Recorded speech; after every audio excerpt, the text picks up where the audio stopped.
안녕하세요. 건강 365 아나운서 최인경입니다. 우리 몸의 양쪽 콩팥 위에 위치한 작은 기관이 부신입니다. 호르몬을 분비하는 기관이고요. 몸의 전신 상태에 영향을 주기 때문에 이상이 생기면 혈압이나 대사 이상과 같은 위험으로 이어질 수 있습니다. 특별한 증상 없이 건강검진에서 우연히 알게 되기도 하지만 혈압이 잘 조절되지 않거나 가슴 두근거림이 반복된다면 부신 기능을 살펴볼 필요가 있다는 지적입니다. 부신에 생길 수 있는 질환들, 위험 요인과 함께 의심 증상들에 대해서도 알아야 하지 않을까 싶은데요. 잠시 후에 살펴보겠습니다. 그리고 암 치료 중에 있는 분들은 여러 부작용을 경험을 하는데요. 특히 콩팥 건강에도 생길 수 있는 문제들 알아보겠습니다. 건강 365 안재욱의 포에버 듣고 시작하겠습니다. KBS 라디오 건강 365 함께하고 계십니다. 건강검진에서 코르티솔 수치에 대한 지적과 함께 부신 건강의 이상을 확인하라는 소견을 받기도 합니다. 부신은 어떤 기관인 건지, 코르티솔 수치가 높거나 낮아도 문제가 될 수 있는 건지도 궁금한데요. 한양대학교 병원 외과 박신정 교수에게 도움 말씀 듣겠습니다. 교수님 안녕하세요. 안녕하세요. 교수님은 주로 내분비 쪽으로 진료를 보시는 거죠? 네, 저는 갑상선, 부갑상선, 부신처럼 네. 우리 몸에서 호르몬을 만드는 내분비 기관에 생긴 종양이나 네. 호르몬 이상으로 수술이 필요한 환자분들을 주로 진료하고 있습니다. 네. 그런데 부신이라는 기관에 대해서는 조금 생소하기도 합니다. 익숙치 않아서요. 부신 기능에 대한 소견을 들으면 일반인들은 당황할 수도 있겠어요. 네, 맞습니다. 갑상선은 건강검진이나 주변 경험을 통해서 익숙한 분들이 많으시지만 네. 부신은 이름조차 처음 들어보시는 분들이 많은데요. 네, 하지만 부신은 우리 몸의 혈압이나 혈당, 스트레스 반응, 수분과 전해질 균형을 조절하는 매우 중요한 호르몬 기관입니다. 네. 그럼 부신은 호르몬을 생성하는 곳인가요? 네, 맞습니다. 부신에서는 여러 가지 중요한 호르몬이 만들어집니다. 네. 스트레스에 대응하는 코르티솔, 혈압과 나트륨, 칼륨 균형을 조절하는 알도스테론, 그리고 긴장하거나 놀랐을 때 분비되는 아드레날린 등이 있습니다. 네. 이런 호르몬들이 적절한 양으로 분비될 때 우리 몸은 정상적인 균형을 유지할 수 있습니다. 네. 어디에 위치하고 있나요? 전신 건강에도 영향을 줄 수 있다고 하던데요. 네, 부신은 양쪽 콩팥 위에 하나씩 붙어있는 작은 삼각형 모양의 기관입니다. 네. 네, 무게는 약 4에서 6g 정도로 작지만 분비되는 호르몬이 혈액을 통해서 전신으로 전달되기 때문에 네. 심장, 혈관, 뼈, 근육 등 거의 모든 장기에 영향을 미칩니다. 거의 모든 장기에 영향을 미친다라고 하셨는데요. 그럼 부신 기능에 문제가 생기면 구체적으로 어떤 위험이 있는 건가요? 네, 부신 질환은 호르몬이 너무 많이 나오거나 예. 혹은 부족한 경우로 나눌 수 있습니다. 부신에서 분비되는 호르몬이 많아서 한 가지 호르몬을 예를 들어서 설명을 드리겠습니다. 네. 코르티솔이라는 호르몬인데 코르티솔은 우리 몸의 비상 대응 호르몬이라고 생각하시면 쉽습니다. 네. 우리 몸이 스트레스를 받았을 때 에너지를 만들어서 위기를 극복하도록 도와주는 호르몬입니다. 예. 그런데 코르티솔이 과도하게 분비가 되면 몸이 계속 비상 모드에 있는 것처럼 작동을 하게 됩니다. 아, 그렇겠네요. 네, 그래서 혈당을 높여서 예. 에너지를 계속 만들고 지방이 복부와 얼굴 쪽으로 쌓이게 하고 근육을 분해해서 에너지를 만들었습니다. 예. 이것 때문에 고혈압이나 골다공증도 생길 수 있습니다. 근데 반대로 네. 코르티솔이 부족하다면 극심한 피로감이나 체중 감소, 저혈압 등이 나타날 수가 있고 예. 만약에 심하게 부족하다 그런 경우에는 감염이나 수술 같은 스트레스 상황에서 몸이 제대로 반응을 하지 못하게 되면서 네. 혈압이 급격하게 떨어지고 의식이 저하되는 부신 위기라는 응급 상황도 발생할 수가 있습니다. 네, 그렇군요. 부신에 종양이 생길 수도 있습니까? 네, 생길 수 있습니다. 네, 하지만 많은 분들이 종양이 생겼다라고 하면 네. 곧바로 암을 떠올리시는데 그렇지는 않습니다. 부신에서 발견되는 종양 대부분은 양성이고 네. 최근에는 또 건강검진에서 CT를 많이 시행하면서 특별한 증상이 없이 우연히 발견되는 경우가 증가하고 있는데 네. 이러한 경우를 부신 우연종이라고 합니다. 네. 코르티솔에 대한 예를 앞서 들어주시긴 하셨는데요. 부신에 문제가 생기면 어떤 증상이 나타나는 건가요? 네, 부신 질환은 증상이 워낙 다양하고 예. 또 초기에는 특별한 증상이 없는 경우가 많습니다. 그런데 예를 들면 잘 조절이 안 되는 고혈압이나 네. 반복되는 저칼륨 혈증, 그 원인이 없는 체중이 증가한다든지 네. 얼굴이 둥그러지는 변화, 쉽게 멍이 들거나 근력이 떨어진다. 혹은 두통이나 심한 두근거림처럼 다양한 증상이 나타날 수 있습니다. 네. 그런데 이 증상들 모두가 다른 질환에서도 또 나타날 수 있는 그런 증상들이라서 네. 증상만으로는 사실 부신 질환이 있다 없다를 판단하기는 어렵습니다. 네. 그러니까 말씀하셨듯이 증상이 다른 질환들과 좀 비슷해서 증상만으로는 부신 기능을 의심하기는 쉽지 않을 것 같은데요. 그럼 건강검진에서 코르티솔 수치가 높거나 낮아도 의심할 수 있는 건가요? 아닙니다. 수치 하나만 보고는 진단을 하지는 않습니다. 네. 특히 코르티솔이라고 하는 호르몬은 하루 중에도 변동이 좀 큰 편이고 스트레스나 수면 상태에 따라서도 영향을 받습니다. 그래서 정상 범위보다 약간 높거나 낮다고 해서 병을 진단할 수는 없고 네. 증상이나 영상 검사 소견 그리고 부신 호르몬 검사 전반적인 것들을 함께 평가해야 합니다. 네. 고혈압도 말씀을 하셨는데 잘 조절되지 않는 고혈압도 부신의 문제가 원인일 수 있는 건가요? 네, 맞습니다. 대부분의 고혈압은 여러 요인이 복합적으로 작용해서 발생하는 그런 뚜렷한 한 가지 원인을 찾기 어려운 경우가 많습니다. 네. 그런데 하지만 일부에서는 부신 질환이나 신장 질환 같은 명확한 원인이 있는 경우가 있습니다. 네. 특히 전체 고혈압 환자에서는 약 5에서 10% 정도, 조절이 잘 안 되는 호르몬 갑상선 고혈압 환자에서는 네. 20% 이상이 부신에서 알도스테론이라는 호르몬이 또 과다하게 분비되면서 발생하는 원발성 알도스테론증이 있을 수도 있습니다. 네. 그래서 이런 경우에는 원인을 찾으면 치료가 가능합니다. 네. 그러니까 부신에 문제가 생기면 이제 고혈압이 잘 조절이 안 된다라고 말씀하셨는데요. 혈압이 조절되지 않는다는 건 약을 복용을 해도 관리가 잘 안 되는 걸 의미를 하는 건가요?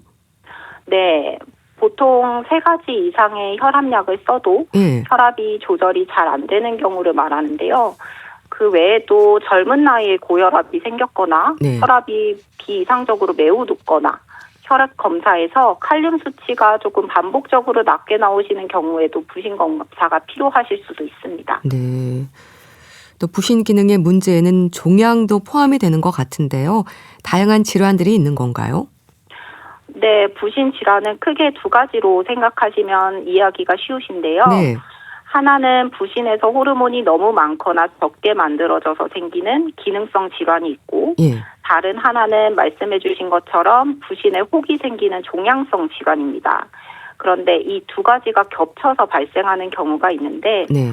대표적으로는 코르티솔, 아까 말씀드렸던 그 호르몬이 과다 분비되는 푸싱 증후군이라든지 네. 알도스테론이 증가하는 원발성 알도스테론증, 아드레날린 계열의 호르몬이 과다 분비되는 갈색 세포종 등이 종양이 생긴 것에서 호르몬이 과다하게 만들어지면서 생기는 경우가 대표적입니다. 네. 이와 반대로 호르몬을 아무것도 만들지 않는 그냥 혹도 있고요. 예. 최근에는 영상 검사에서 우연히 발견되는 종류도 흔합니다. 일단은 종양이 좀 악성일 수도 있는 거네요. 모르는 분들이 많을 것 같은데요. 그럼 일반적으로는 부신의 가장 흔한 질환이 뭘까요? 네, 매우 드물지만 예. 부신 피질암이라고 하는 악성 종양도 있기는 있습니다. 네, 정말 드물고 예. 가장 흔한 것은 암은 아니고 양성 종양입니다. 그래서 부신에 혹이 있다라는 말을 건강검진에서 들으셨다 하더라도 예. 지나치게 걱정하시는 것보다는 크기랑 모양 그리고 호르몬 분비 여부 등을 정확하게 전문의와 평가하는 것이 중요하다고 할 수 있겠습니다. 네. 그런데요, 이 부신 질환은 왜 생길까요? 조절되지 않은 고혈압도 지적을 하셨지만 다른 원인들도 있을 텐데요. 네, 아쉽게도 대부분의 부신 종양은 정확한 원인은 밝혀져 있지는 않습니다. 예. 다만 일부 갈색세포종이나 유전성 내분비 질환에서는 가족력이 관련될 수는 있어서 네. 이러한 경우에 의심되는 경우에는 가족 검사나 유전자 검사를 고려하기도 합니다. 네. 일단 가족력도 있는 거네요. 네, 일부 질환의 경우에서만 해당이 됩니다. 네. 근데 부신 질환에서 이제 그래도 종양에 대한 걱정이 많을 것 같은데요. 종양에 따라서 수술적 치료 여부가 결정이 되는 건가요? 네, 맞습니다. 종양의 크기, 영상학적인 모양, 그리고 호르몬 분비 여부, 악성 가능성 등을 종합해서 수술을 결정합니다. 네. 만약에 크기가 작고 호르몬을 분비하지 않으면서 악성 위험성이 낮은 경우에는 정기적인 검사로 관찰을 하고요. 네. 반면에 호르몬이 과도하게 분비되는 혹이라든지 암이 의심되는 경우에는 수술을 고려합니다. 네. 수술이 필요한 경우에도 혈압 확인은 필요한 건가요? 네, 매우 중요합니다. 네. 특히 갈색세포종이라는 병이 있는데 이 병은 수술 중에 혈압이 매우 급격히 변화할 수가 있기 때문에 수술 전에 혈압 조절을 위한 약물 치료 이런 것들이 반드시 필요하고 네. 원발성 알도스테론증이라는 병 환자도 혈압과 전해질 상태를 안정적으로 만든 다음에 수술을 진행하고 있습니다. 네. 부신 수술은 말 그대로 부신을 절제하는 건가요? 방법도 궁금한데요. 네, 맞습니다. 대부분은 병이 있는 한쪽 부신 전체를 제거하는 부신 절제술을 시행합니다. 네. 로봇 수술로 진행이 되나요? 배나 등 쪽으로 진행이 되려면 로봇 수술이 좀 효과적일 것 같긴 한데요. 내시경으로도 가능할까요? 네, 가능합니다. 과거에는 배를 크게 여는 개복 수술이 주된 방법이었지만 네. 최근에는 내시경이나 로봇을 이용한 최소 침습 수술이 표준적인 치료 방법으로 자리를 잡았습니다.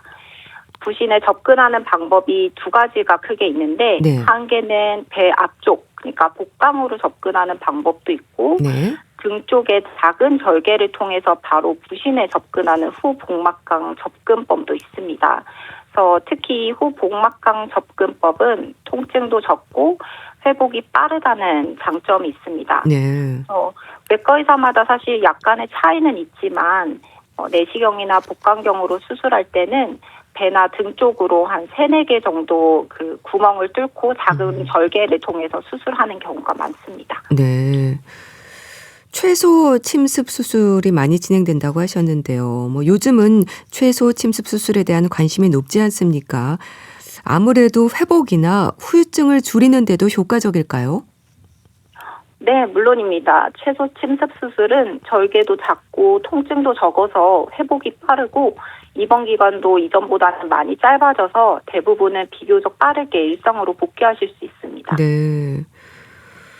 일단 부신을 절제해야 된다라고 하셨는데요. 그럼 일시적으로나마 수술 후에 생길 수 있는 증상도 있을까요?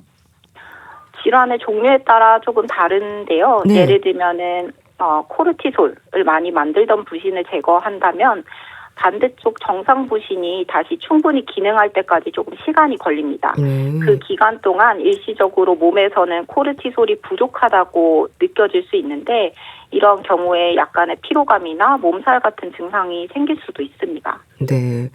그런 증상들에 대해서는 별도로 치료가 진행이 되는 건가요? 네, 필요한 경우에는 일정 기간 스테로이드를 보충하면서 정상 부신 기능이 회복될 때까지 조절을 합니다. 하지만 대부분은 시간이 지나면 자연스럽게 회복이 됩니다. 네. 그러니까 한쪽 부신을 절제를 하면 다른 쪽 부신이 정상적인 기능을 작용할 때까지 기다린다라고 하셨는데 이게 또 괜찮아지는 건가요? 보통은 네, 괜찮아지는 경우가 많습니다. 근데 만약에 괜찮아지지 않거나 조금 그런 기간이 좀 오래 걸리시는 분들은 약물을 통해서 좀 보충하는 기간이 필요합니다. 네. 관찰하고 관리하는 게 중요할 텐데요. 부신 기능에 대한 정보가 부족한 면도 있지 않을까 싶은데요. 신경 써야 하는 부분이 있을까요? 모든 피로나 체중 증가가 부신 문제라고 생각할 필요는 없다고 생각을 합니다. 네. 인터넷 등에 찾아보면 부신 피로 증후군, 혹은 부신 피로 이런 단어를 조금 접하시는 경우가 있는데요. 네. 하지만 이 단어 자체가 현재 의학적으로 인정된 질병 명칭이 아닙니다. 그래서 피곤하거나 스트레스를 많이 받는다고 해서 부신 기능이 떨어졌다라고 말할 수는 없습니다.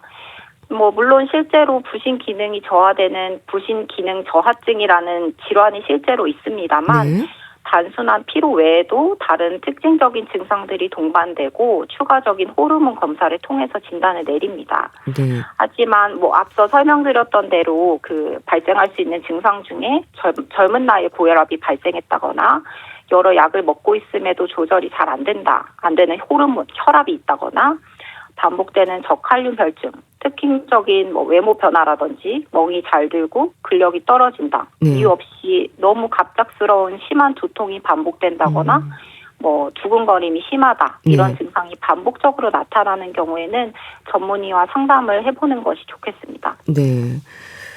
특히 잘 조절되지 않는 고혈압의 원인이 부신 때문일 수 있다고 강조를 해주셨습니다.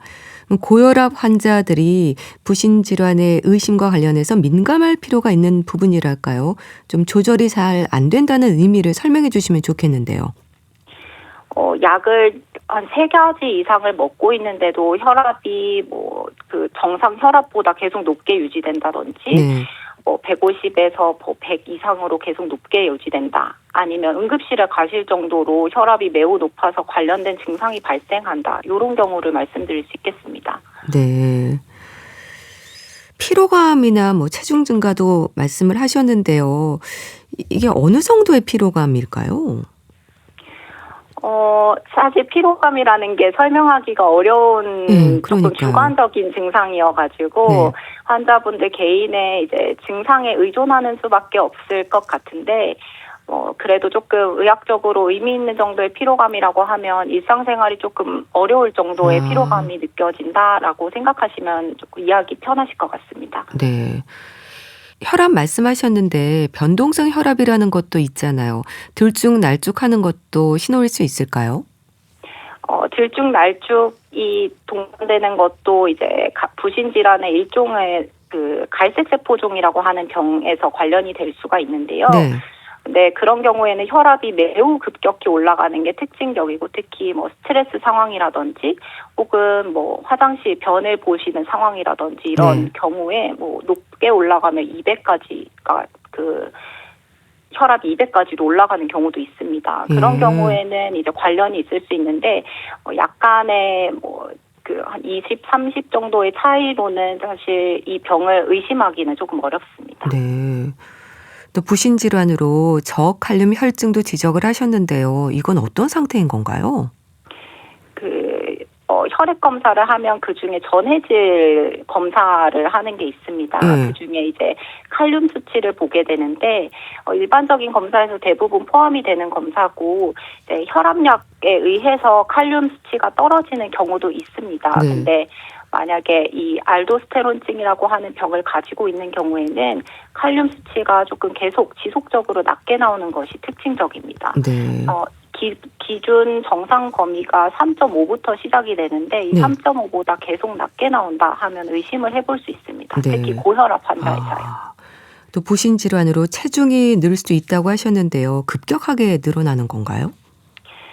서서히 늘기도 하고 급격히 늘기도 하는데 특징적으로 이제 뱃살이랑 얼굴이 조금 갑자기 는다라는 체형이 좀 변화한다라는 그런 증상을 좀 많이 호소하시는 편이고 딱 보면은 특징적인 그 외형이 있습니다. 약간 팔다리는 가늘어지고 얼굴이랑 배랑 등 목 뒤쪽으로 튀어나오는 증상들이 있습니다. 네. 우리가 건강검진에서 수치들을 확인을 하잖아요. 그럼 부신과 관련해서 코르티솔 수치만 신경 쓰면 되는 건가요? 정상 범위를 기준으로 설명을 해주시면 좋겠는데요. 네.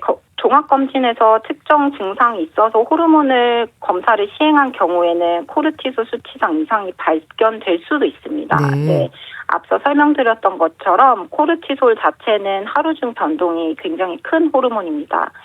아침에는 그 수치가 높고 밤으로 갈수록 낮아지는 정상 리듬 자체가 있어서 검사한 시기가 언제느냐 하는 것에 따라서 정상 범위가 좀 달라서 구체적인 수치를 조금 말씀드리기 조금 어려울 것 같고요. 네. 그리고 스트레스 상황이나 수면 상태, 복용 중인 약물의 영향도 받을 수 있기 때문에 증상 검사한 시간, 다른 검사 결과를 모두 종합해서 사실 판단을 해야 합니다. 네. 여러 가지를 종합해서 판단을 해야 된다라고 하셨는데요. 그래도 정상 범위에서 수치가 일이 높거나 낮아도 확인이 필요할까요? 그렇지는 않습니다. 단순히 건강검진에서 코르티솔 수치가 정상 범위를 조금 벗어났다고 해서 부신이 피곤하다거나 치료가 필요하다고 판단하지는 않는데 그래도 검사 결과 이상이 있어서 전문의의 진료를 의뢰를 받은 상황이라고 하시면 전문의와 상담을 조금 해보시고 증상과 검사 결과를 조금 종합적으로 판단하는 것이 중요할 것 같습니다. 네, 잘 들었습니다. 오늘은 부신 기능, 부신에 생길 수 있는 질환과 치료에 대해 알아봤는데요. 한양대학교 병원 외과 박신정 교수와 함께했습니다. 말씀 감사합니다. 감사합니다.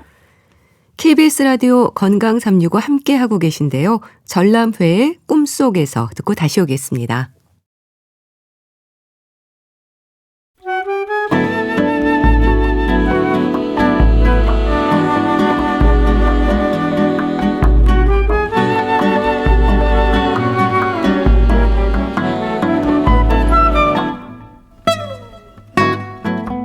건강한 하루의 시작. KBS 라디오 건강 365.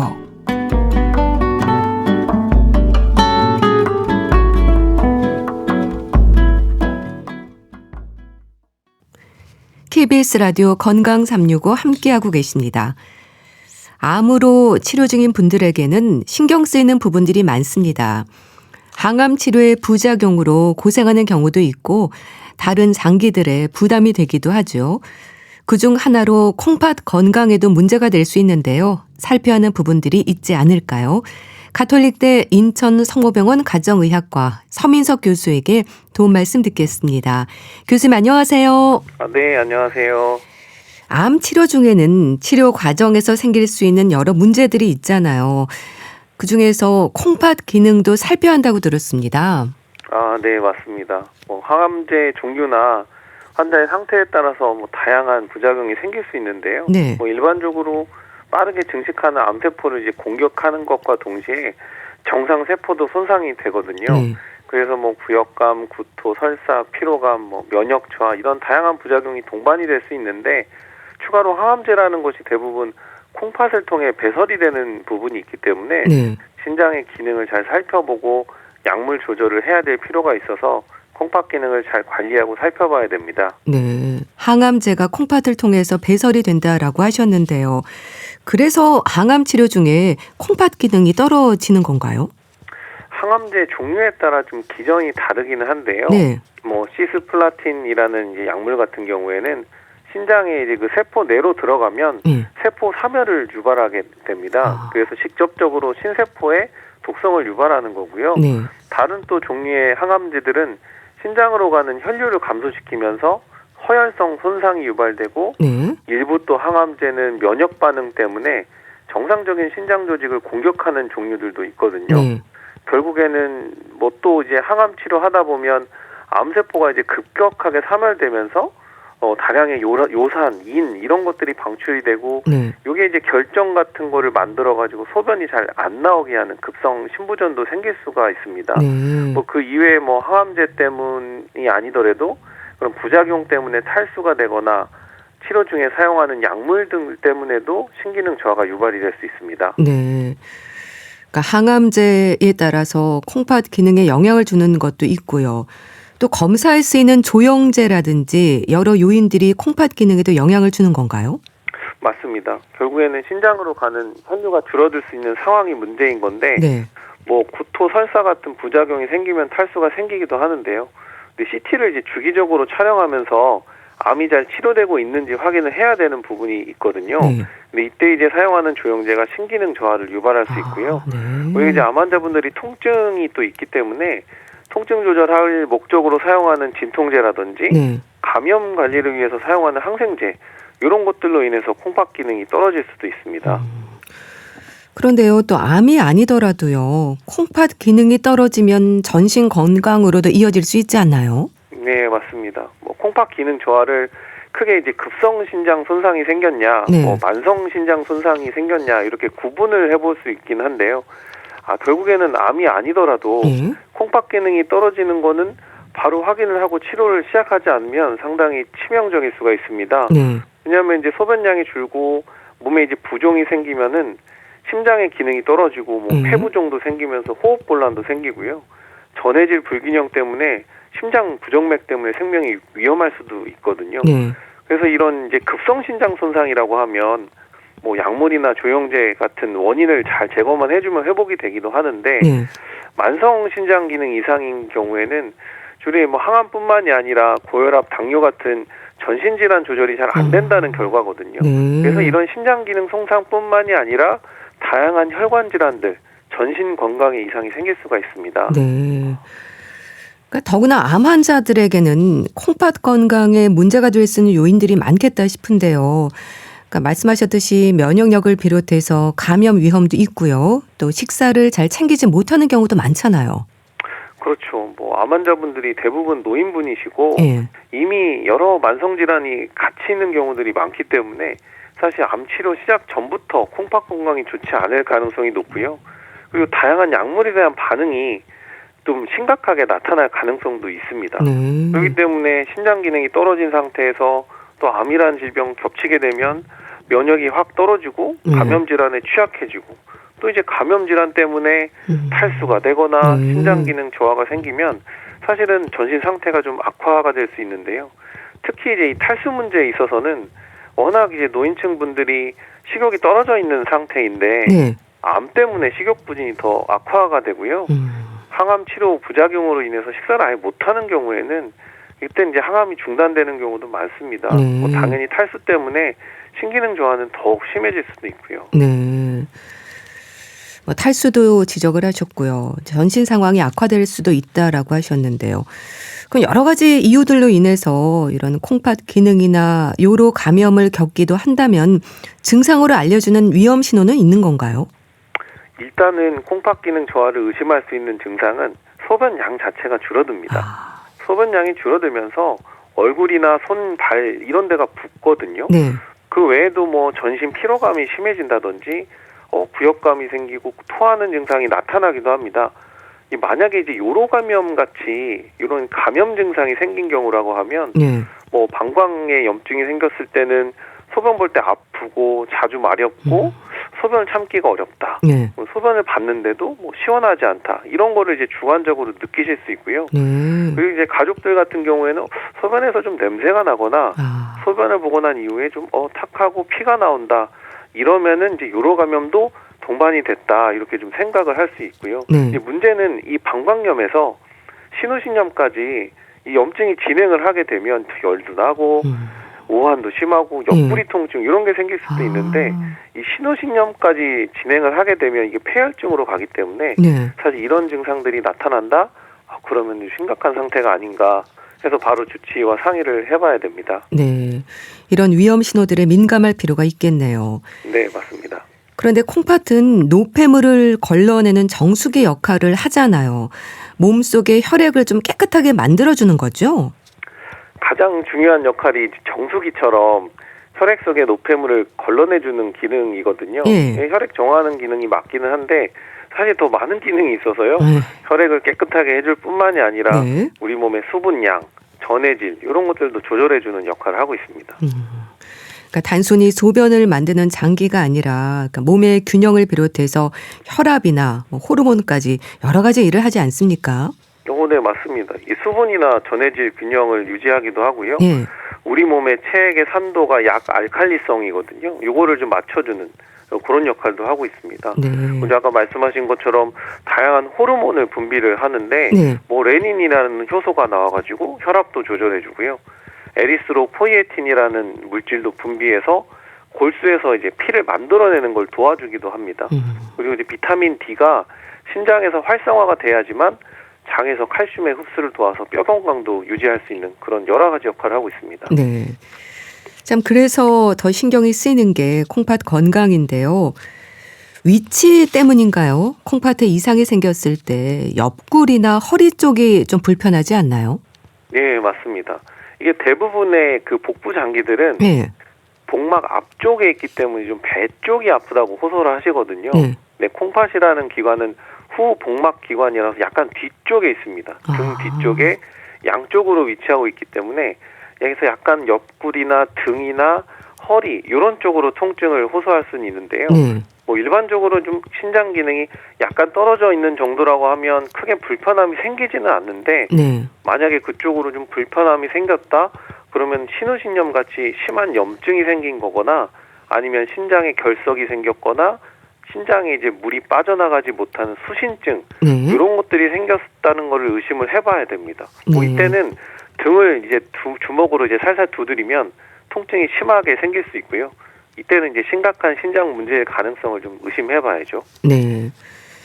옆구리 뒤쪽으로 이렇게 불편감이 느껴질 수도 있는 거고요. 네. 또 노폐물이 잘 빠져나가지 못하면서 피로감에 식욕도 떨어지고 또 소화장애도 느낄 수 있고 몸이 붓기도 하고 이런 여러 증상들이 나타날 수 있다는 거네요. 예, 맞습니다. 워낙 다양한 기능을 하기 때문에 네. 신장 기능이 떨어지면 정말 애매하지만 여러 전신 증상이 나타나는데요. 뭐 노폐물이 쌓이면 피로감도 생길 수 있고요. 네. 당연히 신장 기능이 떨어지면서 피를 만들어내는 기능이 떨어지니까 빈혈 때문에도 피곤할 수 있고, 네. 그리고 이제 뭐 흔하지만 뭐 식욕이 좀 떨어지네, 약간 구역감이 있고 토하네, 뭐 심지어는 이제 노폐물이 쌓이면 가렵기도 합니다. 빈혈이 생길 수 있다고 하셨는데요. 또 혈압이 오르거나 고혈압이 악화되기도 한다고 들었습니다. 그런가요? 네, 맞습니다. 신장 기능의 그 중에서 레닌이라는 호르몬 때문에 혈압 조절을 할 수가 있는데, 예. 이게 이제 분비되거나 기능이 좀 떨어지게 되면 혈압이 이제 갑자기 올라갈 수 있거든요. 그래서 혈압 조절이 평소에는 잘 되다가 혈압이 갑자기 오른다. 혹시라도 신장 기능에 문제가 생기면서 혈압 조절이 안 되는지도 고민을 해보셔야 되고요. 네. 적혈구를 만들어내는 에리스로포이에틴이나 호르몬 못 만들어내기 때문에 사실 빈혈로 피로감을 느낄 수는 있는데요. 네. 이걸 구분하기가 좀 쉽지는 않습니다. 그렇겠네요. 항암 때문에 그런 네. 건지 그냥 단순히 피곤하고 좀 어지러운 건지 정말로 빈혈이 생겼는지를 알 수 없기 때문에 일단 우선 불편한 증상이 생기면 주치 선생님과 상의를 해서 검사를 해보는 게 필요합니다. 네. 소변량이 줄어들 수도 있다고 하셨는데요. 화장실 가는 횟수나 체온에도 변화가 생길 수 있다는 것도 맞는 얘기인가요?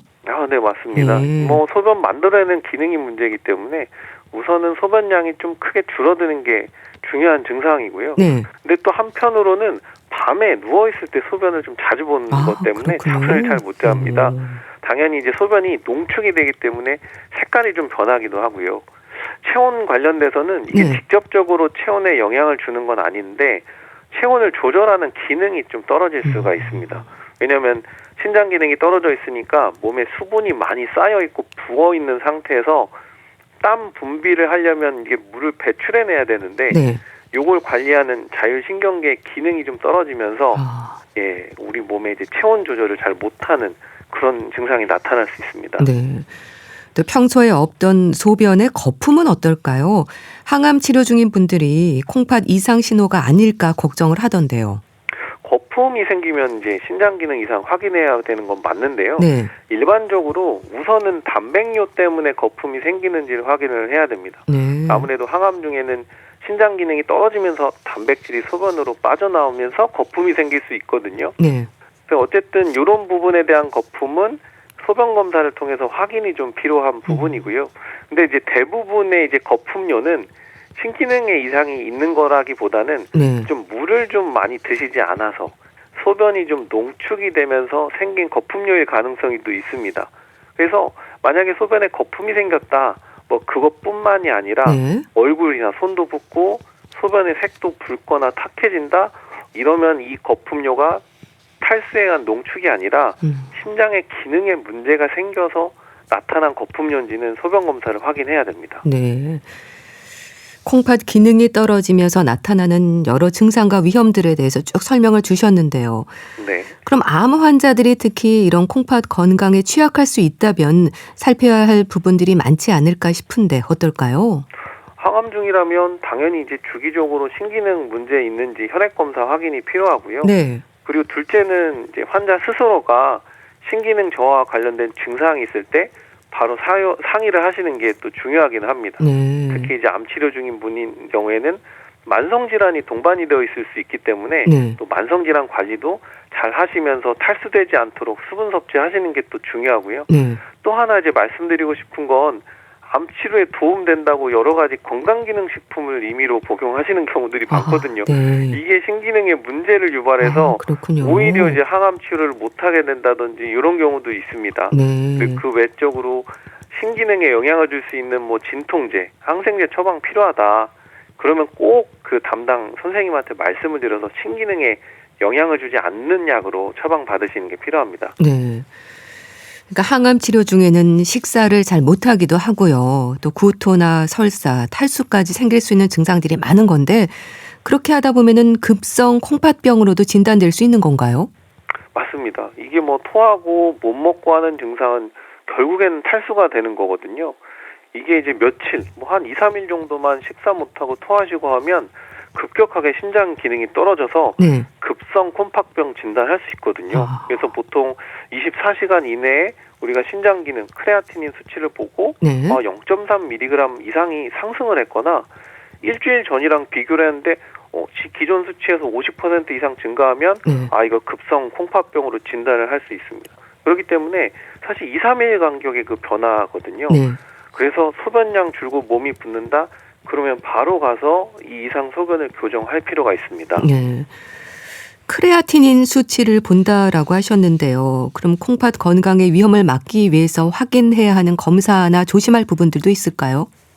일단은 신장 기능 검사를 주기적으로 하면서 네. 신장 기능이 떨어져 있는지 그리고 신장 기능에 사실 그 신장 자체가 정말 손상이 있는지는 소변 검사로 단백뇨 확인을 해야 되거든요. 네. 그런 부분들은 이제 주치의 선생님께서 잘 이제 관리를 해주실 거고 네. 환자 편에서는 늘 이제 식사나 탈수되지 않게 수분 섭취를 잘 해주시는 거. 네. 요것들을 좀 강조해드리고 싶습니다. 네.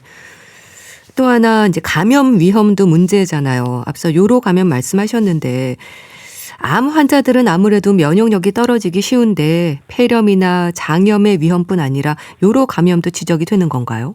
맞습니다. 지금 암 환자분들이 워낙 연세도 있고 면역이 약하시거든요. 네. 암 때문에도 면역이 잘 떨어지고 그렇죠. 워낙 가지고 있는 만성 질환도 많아서 감염 질환이 오히려 암 환자들을 사망 원인이 될 수도 있긴 합니다. 네. 폐렴 당연히 위험하고요. 예. 요로 감염이나 장염도 치료 과정 중에 잘 생길 수 있습니다. 네. 가장 중요한 거는 내가 평소 면역 관리를 잘 하는 거죠.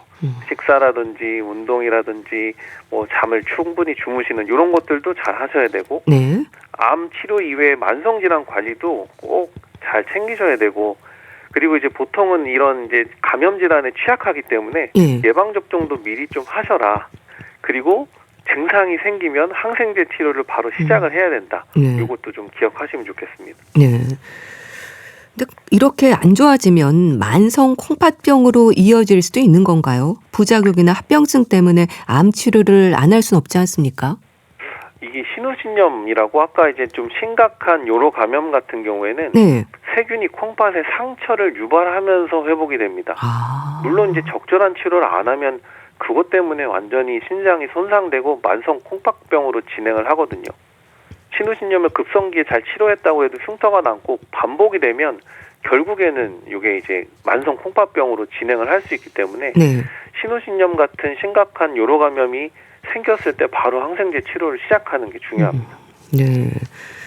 또 암 치료 중에 있는 분들은 검사에서 혈액 검사를 자주 하잖아요. 혈액 검사가 일단 진행이 된다라고 하셨는데 별도로 소변 검사를 받아야 될까요?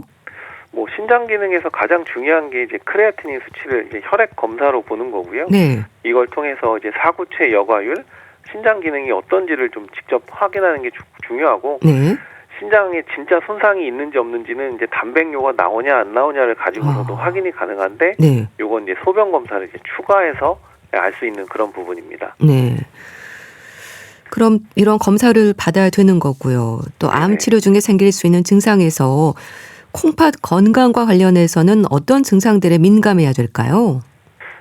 우선은 소변량 줄어드는 부분을 가장 먼저 확인을 하셔야 됩니다. 네. 화장실 가는 횟수가 줄었다? 갔는데 이제 너무 소변이 농축되고 양이 줄었다. 이런 것들 먼저 점검을 하셔야 되고요. 네. 그리고 이제 그 다음은 이제 결국엔 소변량이 줄면 몸이 붓는 증상이 또 나오기 때문에 이 증상이 있는지 없는지 확인을 하시는 게 중요하고요. 네. 그 다음에는 요로 감염이 동반이 되면 당연히 신장 기능이 더 악화될 수 있기 때문에 네. 소변을 너무 자주 보거나 시원하지 않거나 아프지 않은지, 그래서 좀 요로 감염에서도 초기 단계인 방광염 단계에서 치료를 할 수 있도록 이런 증상들은 좀 잘 기억하고 계시면 좋겠습니다. 네. 또 이런 증상들이 이어지면 주치의에게 반드시 얘기를 해야 되겠죠? 맞습니다. 이게 그냥 급성 콩팥 손상이라고 하면 네. 얼마든지 그 원인 교정하고 탈수만 교정을 하면 신장 기능이 회복될 수 있거든요. 네. 그러니까 치료의 시기가 좀 늦어지면 그만큼 회복이 어려운 부분이 있기 때문에 네. 바로 증상이 나타났을 때 주치의랑 상의하는 게 필요하고, 요로 감염도 조기에 항생제 치료하는 게 꼭 필요하시기 때문에 네. 좀 붓는다, 뭐 그냥 붓나 보다 생각하지 마시고 네. 바로 주치의와 상의하시면 좋겠습니다. 네, 잘 들었습니다. 오늘은 암 치료 중에 생길 수 있는 콩팥 손상의 위험을 알아봤는데요. 가톨릭대 인천 성모병원 가정의학과 서민석 교수, 감사합니다. 네, 감사합니다. 신해철의 다시 비가 내리네 보내드리면서 인사드릴게요. 또 오늘 방송 내용은 KBS 콩 유튜브 채널에서도 다시 들으실 수 있습니다. 건강365 아나운서 최인경이었습니다. 고맙습니다.